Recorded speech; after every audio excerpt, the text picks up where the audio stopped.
Further details of a violent crime spree that occurred yesterday afternoon that ultimately resulted in 3 stabbings, 2 vehicular homicides, and other multiple felonies, including a 3rd homicide in the city of Milpitas. I'd like to thank Mayor Mahan, Councilmember Pam Foley, Councilmember Omar Torres, as well as Chief Jared Hernandez from the Milpitas Police Department for being here today. The facts and information you are here today is based on a preliminary investigation that we're conducting. As our investigation progresses, new details and information may come to light, and our media relations staff will update you as necessary. We believe that the suspect we have in custody is the sole suspect responsible for the violent crime that occurred yesterday. This suspect was known to the San Jose Police Department and has several felony and misdemeanor convictions. The suspect was also on active probation out of Santa Clara County. During the course of our investigation, we were made aware of a homicide that occurred in the city of Milpitas. The Milpitas Police Department confirmed that they had located the carjacked vehicle that was taken in San Jose and used by the suspect during his crime spree in San Jose. Our patrol commanders sent officers to Milpitas to assist with locating and taking the suspect into custody and did so without incident. The suspect is currently in custody at the Santa Clara County Jail and is charged with multiple counts of homicide, attempted homicide, and carjacking. Once again, the men and women of the San Jose Police Department performed without hesitation to protect our community. I'm extremely proud of everyone's efforts yesterday, as well as the many residents who came forward to assist us with their witness statements, their images, and videos to help solve this case. It was truly a collaborative effort between public safety and the community. And thanks to the swift actions of the officers of the San Jose Police Department as well as the Milpitas Police Department, this violent suspect was taken into custody, ending the possibility of further bloodshed. I will now pass it on to Deputy Chief Steve Ligorio for a specific timeline of events and our patrol response.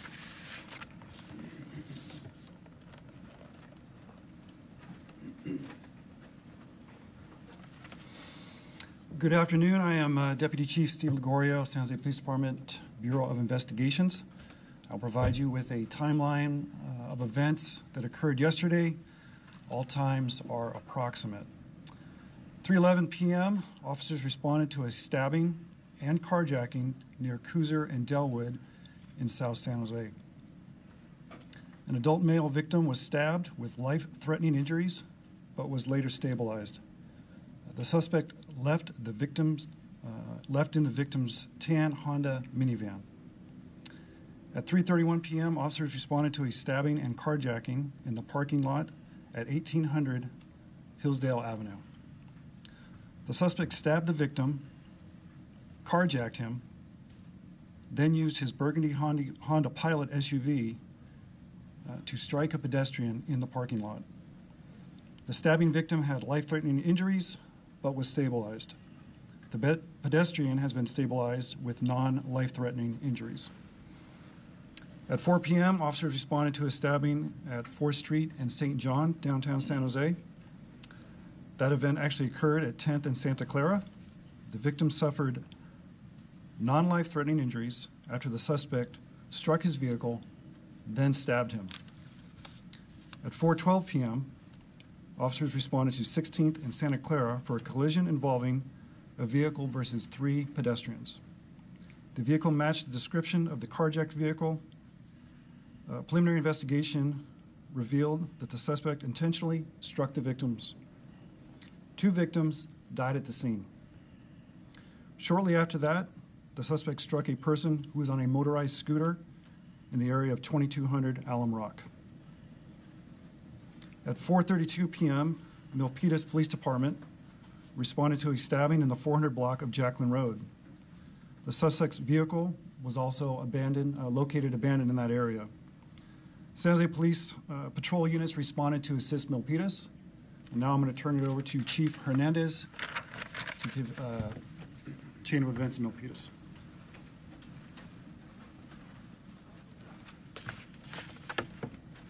Thank you all for being here with us on this Friday afternoon. My name is Jared Hernandez. I'm currently serving as the Chief of Police in the City of Milpitas. Before I speak about the timeline of events that occurred yesterday, I do want to take a moment to echo Chief Mata's condolences as well for the families and the friends of the victims. When senseless acts of random violence happen and tragedies like this that we witnessed yesterday occur, it affects all of us as individuals and as communities, and it affects us as responders to these types of incidents. So yesterday at about 4:30 in the afternoon, the Milpitas Police Department's Communications Center received a 911 call about a stabbing that had occurred at the Smart and Final parking lot in the 400 block of Jacqueline Road. Numerous officers arrived on scene within a minute of the event, and the suspect had already left the scene.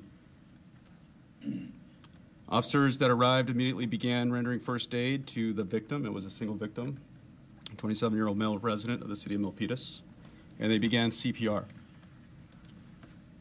While officers were tending to the victims, other officers began gathering information, trying to search video. And officers from the San Jose Police Department also arrived at our scene, and we learned that the suspect that we were seeking was likely involved in the violent acts that happened in the city of San Jose earlier. Our departments began working collaboratively in an attempt to identify the suspect and take him into custody as quickly as possible. While this was happening, fire department personnel and paramedics arrived on scene, took over medical aid, and transported our victim to the hospital, where he was pronounced deceased at 5:06 p.m. Simultaneously, while our event was occurring in the city of Milpitas, a graduation ceremony was taking place at the Milpitas High School, which is less than 100 yards away. So securing the area, ensuring the safety of the attendees at that graduation became a priority for us.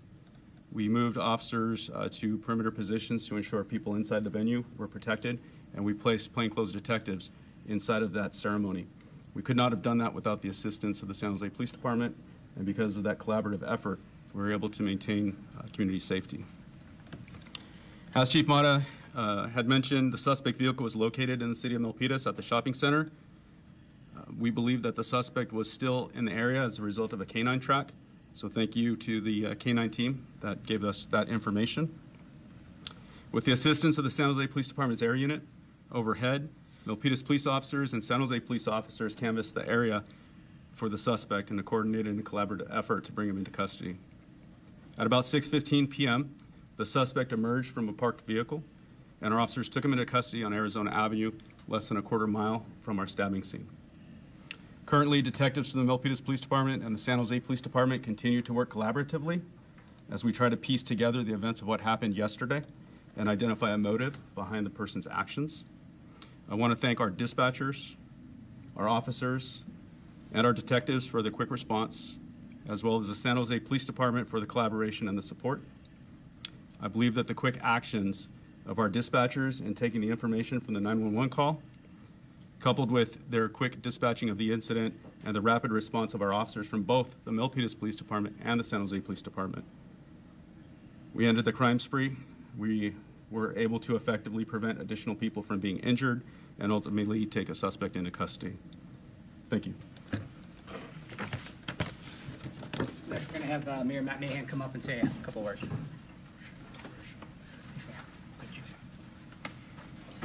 Good afternoon.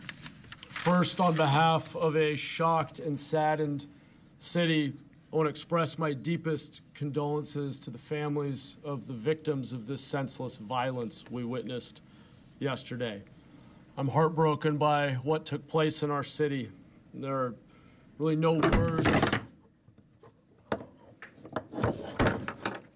CBS. There you go. There we go.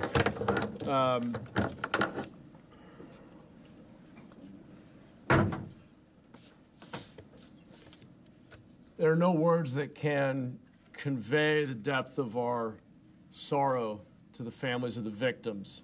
San Jose mourns with you, and I know my colleagues here today, council members Pam Foley and Omar Torres, share that devastation and are fielding a lot of very tough questions from neighbors today. I want to thank the brave women and men of the San Jose and Milpitas police departments for their urgent action that saved further catastrophe, prevented further catastrophe.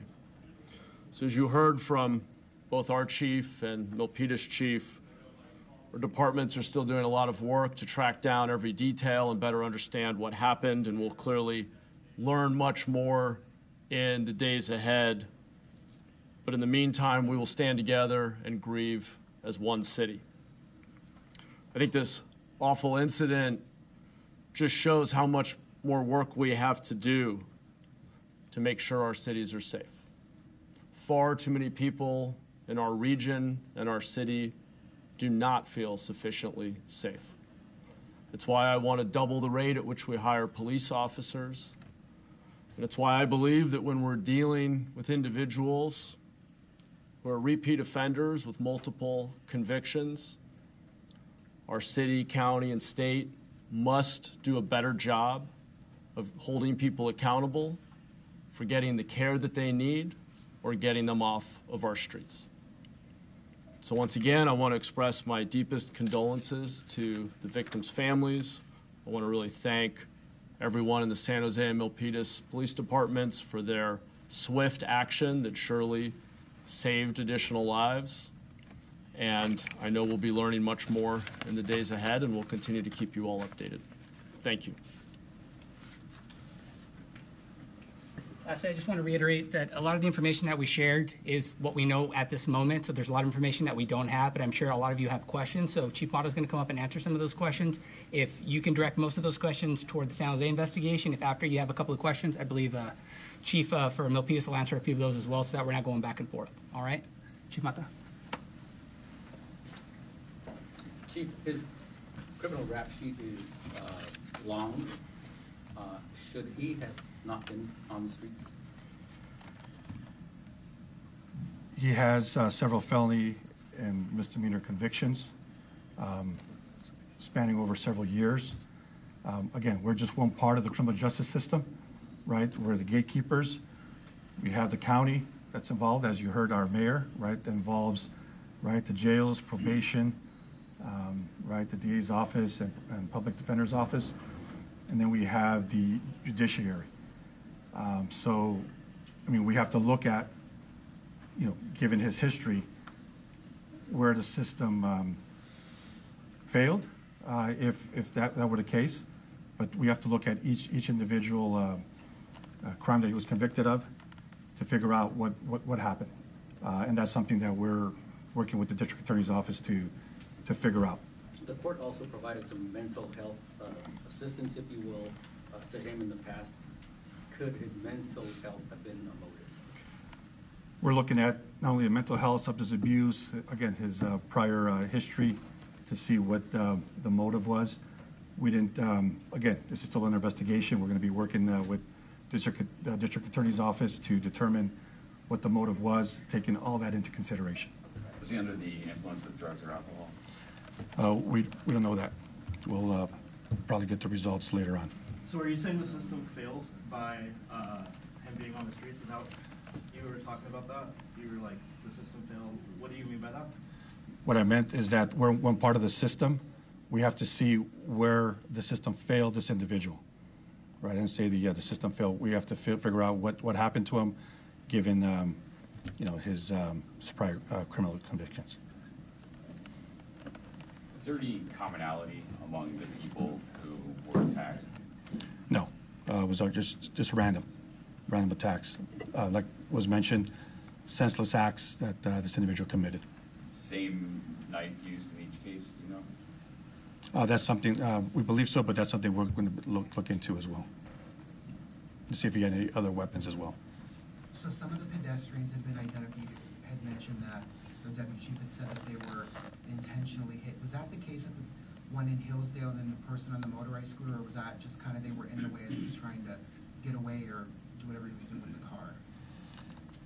We believe that these were intentional. They were all intentional acts, both the carjackings and the vehicle collisions. But with the other ones, so okay, so they were all intentional. So he actively tried to hit all of these people. It wasn't just that they were like in the way. That's what we know at the time. Was he targeting those people specifically, or were they just there? Again, just random acts of violence. There was no targeting of individuals. Again, just random, and then he committed the crimes. Chief, is the scooter incident, is that in addition to what we knew last night, or was that known last night? Again, as was mentioned, all this information is still coming in.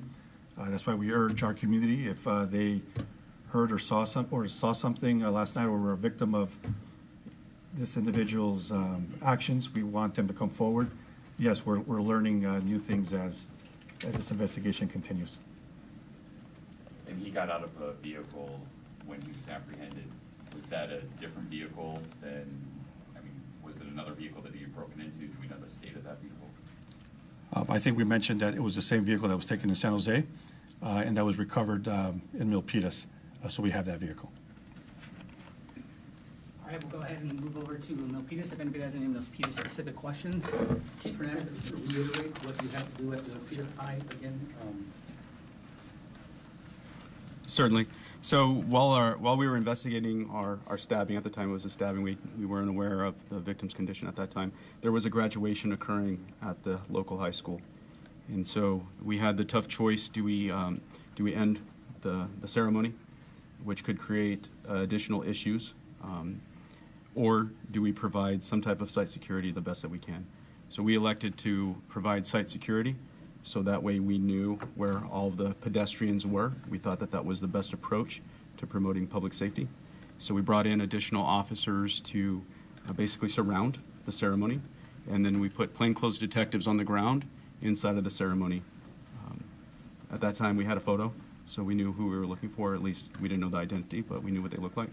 So we thought that was the best approach.